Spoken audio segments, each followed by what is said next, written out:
ये कह रहे हैं क्योंकि मध्य प्रदेश में लगातार महिलाओं के खिलाफ अपराध बढ़ रहे हैं। हर दिन मासूमों के साथ दरिंदगी की खबरें सामने आ रही हैं। ऐसे में ये सवाल पूछना जरूरी है क्योंकि जब चुनाव होते हैं तो तब महिलाओं की सुरक्षा का दावा जोर शोर से किया जाता है, लेकिन चुनाव हो गए, सत्ता मिली और सब दावे हवा हवाई। ये मुद्दा सियासी नहीं है, ये मुद्दा सियासत से इतर है, जहां दलगत नीति से ऊपर उठकर सोचना होगा क्योंकि ये सवाल बहन बेटियों की सुरक्षा का है।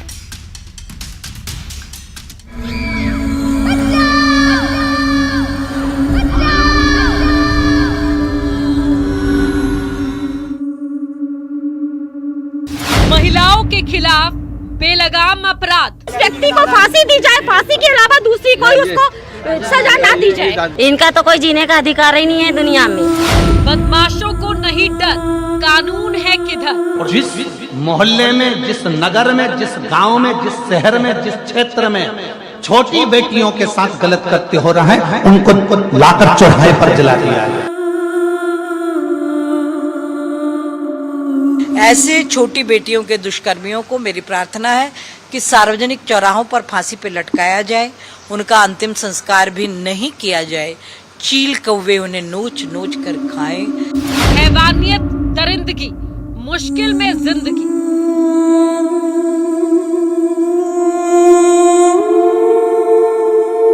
मध्य प्रदेश में कानून व्यवस्था पूरी तरीके से ध्वस्त हो चुकी है। अगर कानून व्यवस्था चाक चौबंद होती और सख्ती बढ़ती जाती तो इस तरीके की घटनाओं पर अंकुश लगाया जा सकता था। एमपी में महिलाओं के खिलाफ बेलगाम हुए अपराधों ने कानून व्यवस्था पर सवाल खड़े कर दिए हैं। हर दिन शहर शहर मासूमों के साथ दरिंदगी की वारदात सामने आ रही है। बदमाशों में कानून का कोई डर नहीं है। प्रदेश में सख्त कानून है, सरकार भी सख्त है, तो क्यों बदमाश पनप रहे हैं? क्यों मासूमों से दरिंदगी हो रही है? सिर्फ सियासी रोटियां सेकने से काम नहीं चलेगा। महिला सुरक्षा को लेकर जवाब देना होगा। आज इसी पर है महाडिबेट।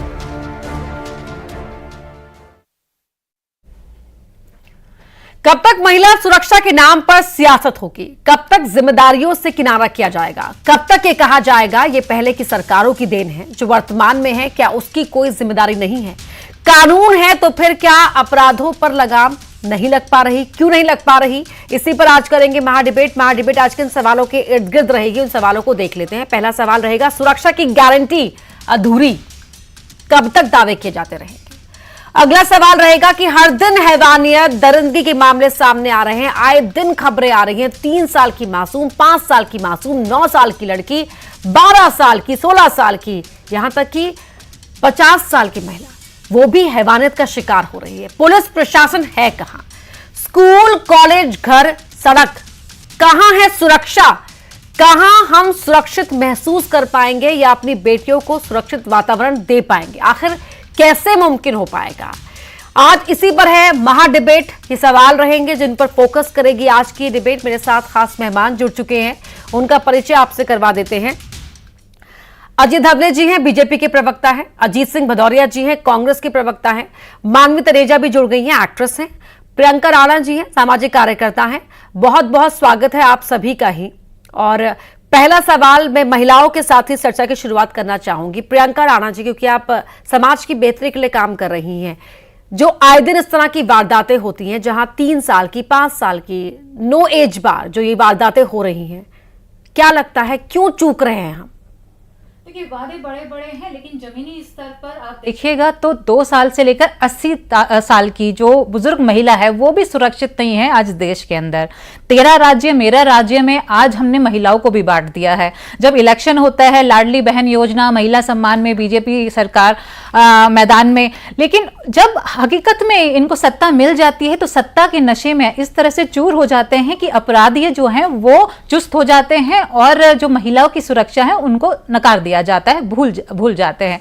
दिल घबराता है जब ये इस तरह के हादसे देखे जाते हैं। अभी हाल ही में आपने देखा होगा उड़ीसा में कितना दिल दहला देने वाला और रोंगटे खड़े कर देने वाला हादसा हुआ, लेकिन पुलिस क्या कर रही थी? पुलिस सो रही थी। और ये सभी राज्यों का है। आप मध्य प्रदेश में चले जाइए, 5 साल की बच्ची स्कूल वैन में उसको प्रताड़ित किया जाता है। 9 साल की बच्ची, 10 साल की बच्ची, किस तरह से उसका बलात्कार किया जा रहा है लगातार। आप देख लीजिए भोपाल से लेकर के किसी भी जो डिस्ट्रिक्ट है उसके अंदर लगातार महिलाओं के साथ अपराध बढ़ते जा रहे हैं, लेकिन सरकार मौन है।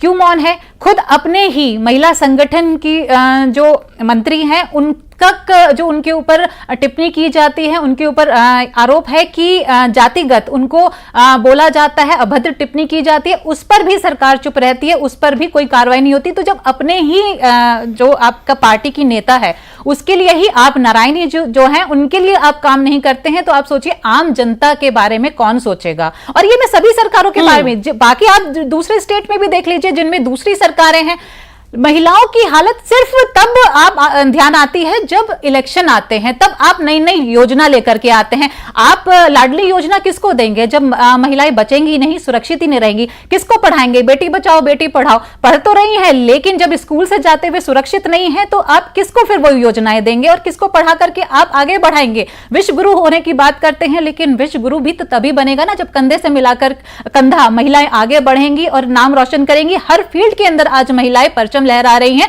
लेकिन वहीं जब दूसरे देश में जाकर के परचम लहराने वाली जो हमारी बहनें हैं, जो ओलंपिक विनर्स हैं, वो जब दिल्ली में धरना प्रदर्शन करती हैं, उनके जो आरोपी हैं उनको टिकट ना देकर के उनके बेटे को टिकट दे दिया जाता है, पार्टी से निष्कासित नहीं किया जाता। तो किस तरह की सरकारें हैं और किस तरह के नेता हैं?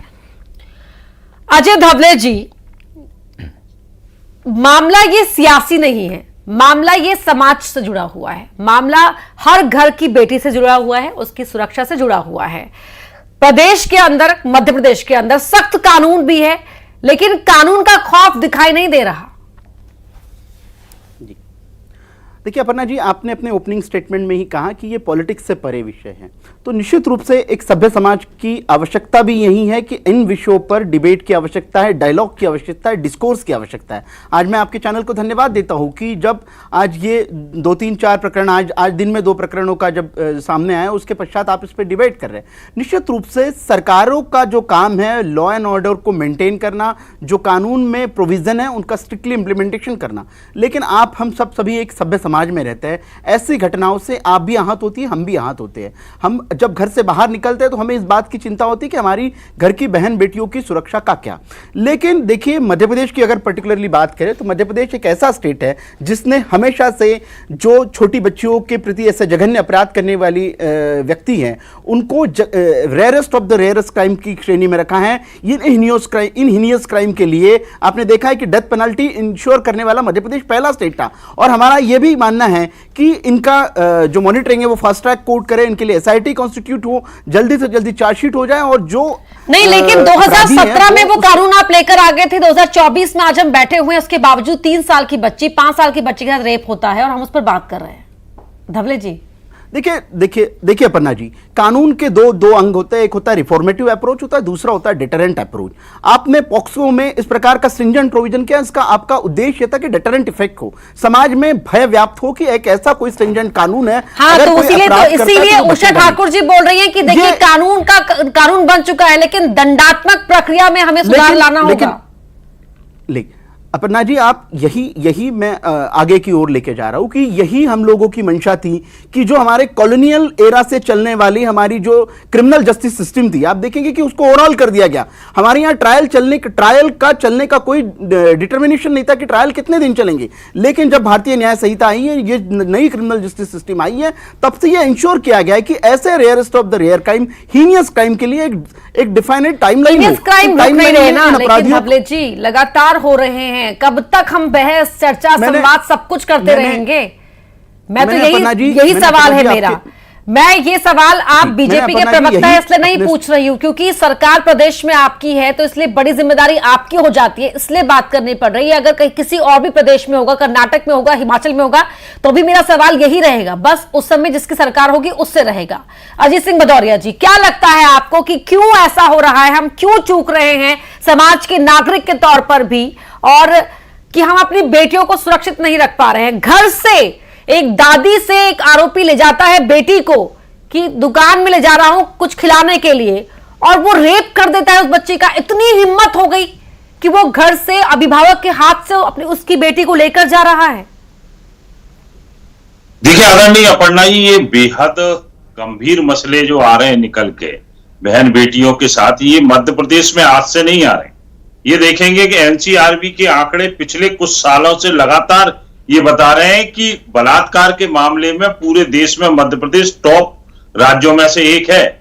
और उसका कारण ये एक यही निकल के आ रहा है आदरणीय अपर्णा जी, कि भारतीय जनता पार्टी के प्रवक्ता अपने मुख्यमंत्री को जगाने के लिए काम नहीं कर रहे हैं, उनके कानों में जू नहीं रेंग रही। मुख्यमंत्री जी जो प्रदेश के गृह मंत्री हैं वो अमेरिका में मोदी जी के उस पर तो स्टेटमेंट दे देते हैं, पर मध्य प्रदेश में क्या स्थितियां हो रही हैं उसके बारे में कोई एक उनके मुंह पे जू तक नहीं रहती, कान पे जू तक नहीं रहती, मुंह में दही जमा हुआ। आज के संदर्भ में अगर बात करें, आज में देखेंगे कि आज कितने बलात्कार हुए। मुरैना जिले में कि अंबा में 9 साल की बच्ची के साथ बलात्कार हुआ अपर्णा जी, दतिया के भांडेर में बलात्कार हुआ, हरदा में 5 साल की बच्ची को बलात्कार के मामले में लोगों को न्याय मांगने के लिए सड़कों पे उतरना पड़ा, जबलपुर में 17 साल की बच्ची के नाबालिग के साथ बलात्कार हुआ, रीवा सतना में आज बलात्कार हुआ। और आप देखेंगे जैसे अभी हमारी सामाजिक कार्यकर्ता ने कहा कि इस मध्य प्रदेश में किस जगह बच्ची सुरक्षित है। स्कूल में भोपाल में बच्ची सुरक्षित नहीं है। हाँ। मुख्यमंत्री जी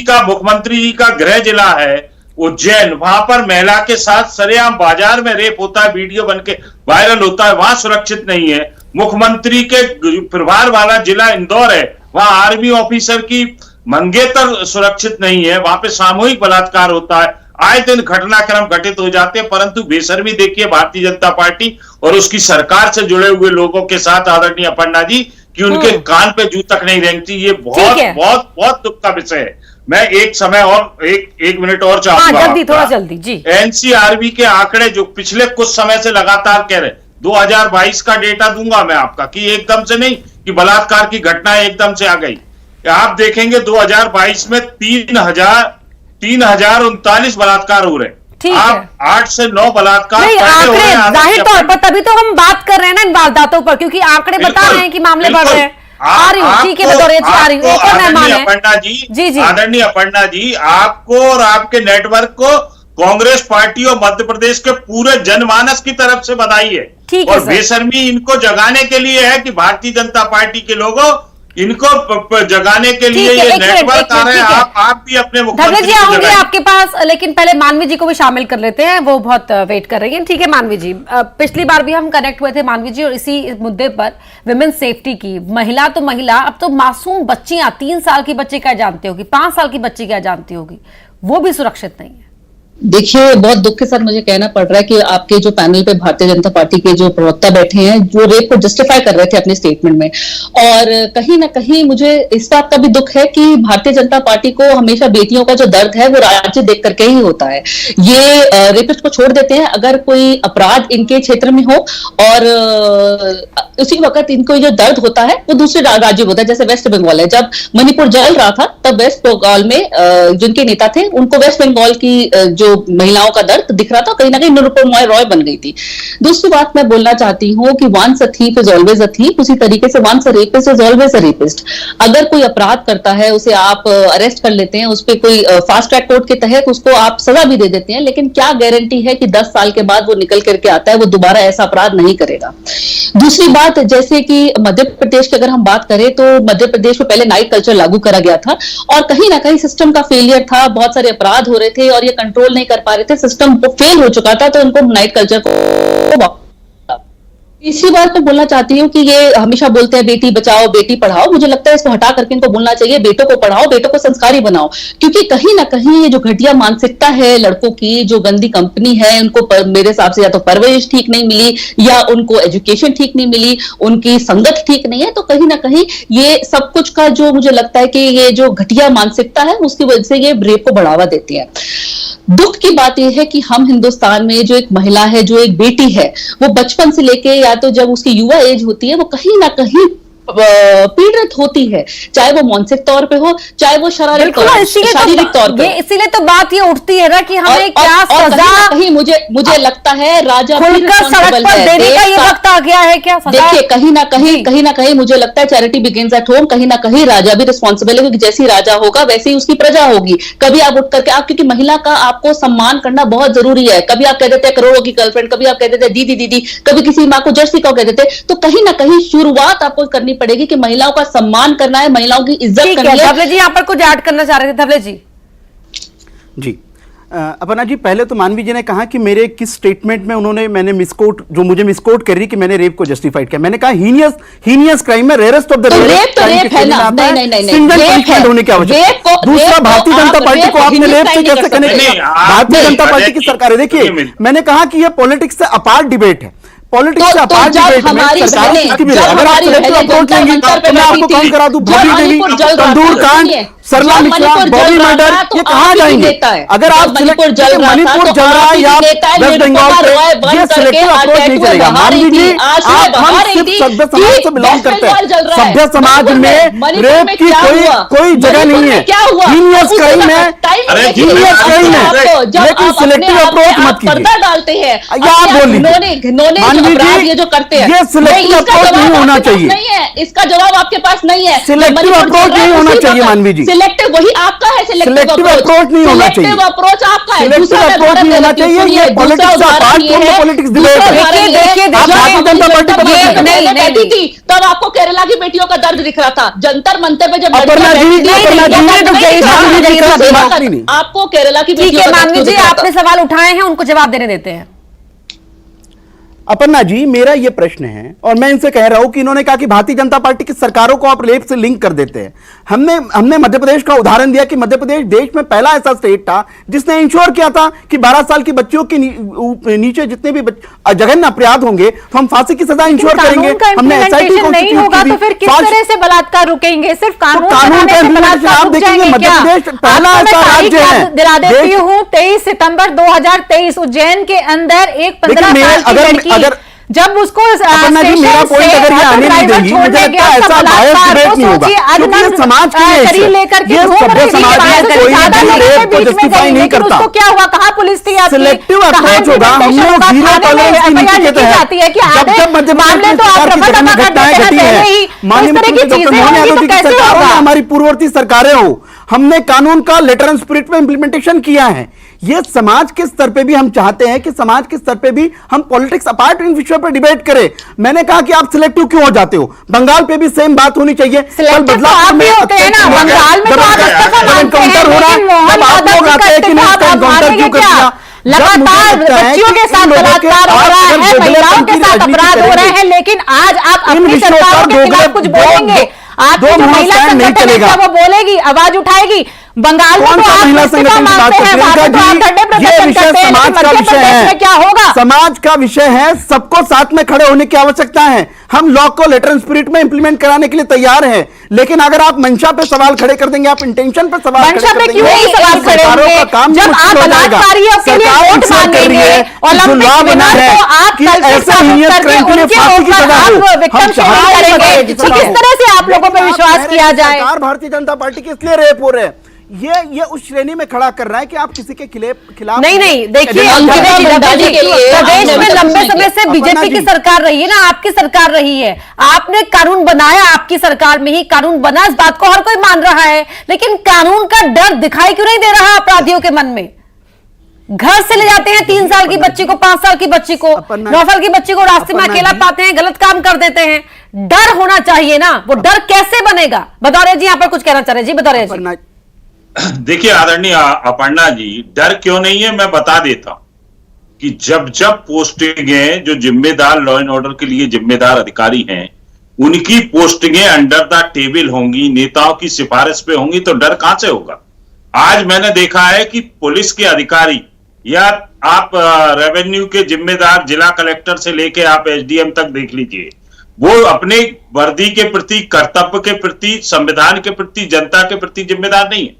वो जिम्मेदार सिर्फ और सिर्फ उस व्यक्ति के प्रति हैं जो व्यक्ति उनकी कुर्सी बचा सकता है, जो व्यक्ति उनकी कुर्सी छुड़ा सकता है। मैंने आज की तारीख में इतना स्तर गिरता देखा आदरणीय अपर्णा जी, अच्छे अच्छे कलेक्टर और एसपी मंत्रियों की गाड़ियों के पीछे घूमते हैं 24 घंटे। अगर वो उनके उस क्षेत्र में है तो वो जनता की समस्या सुनने की जगह उनके पीछे पीछे गेट खोलते घूमते। ठीक है, आपके साक्ष्य पर जवाब ले लेते हैं।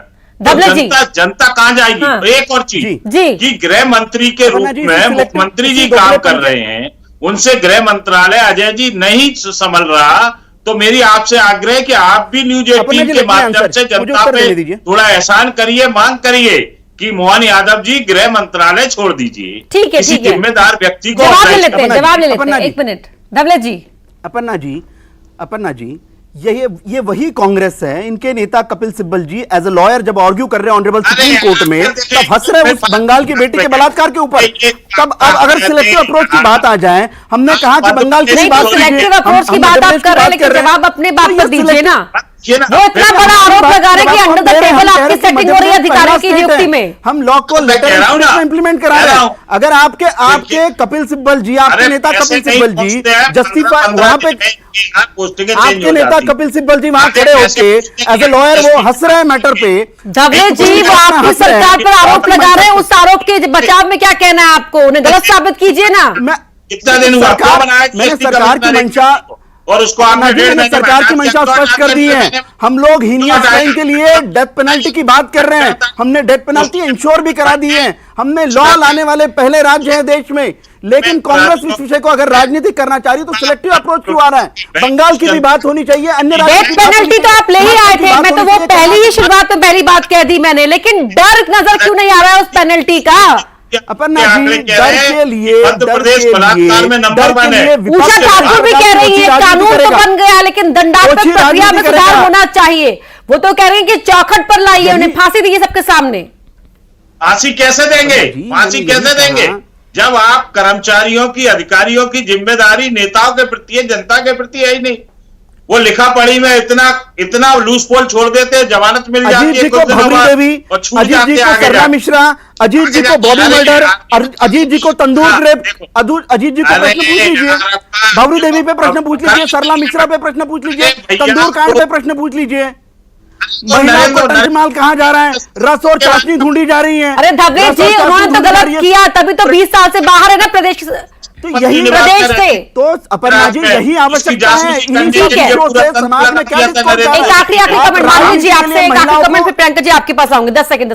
देखिए, मुझे लगता है कि तेरा रेप और मेरा रेप नहीं करना चाहिए, और ओवरऑल देखना चाहिए, महिलाओं की सुरक्षा के लिए बात करनी चाहिए। जैसे ये दावे करते हैं कि महिलाएं के इतने थाने होने चाहिए, वो वैसा कुछ भी इन्होंने किया। और दूसरी बात मैं ये बोलना चाहती हूँ कि अपने राज्य को पहले देखिए, अपने राज्य को साफ करिए, तभी फिर ये मुझे लगता है कि ये जो सिलेक्टिव हो जाते हैं लोग, वो सिलेक्टिव नहीं होंगे, क्योंकि इनके राज्य में अगर कुछ होता है तो उनको तुरंत ही अपना राज्य नजदीक बने ना।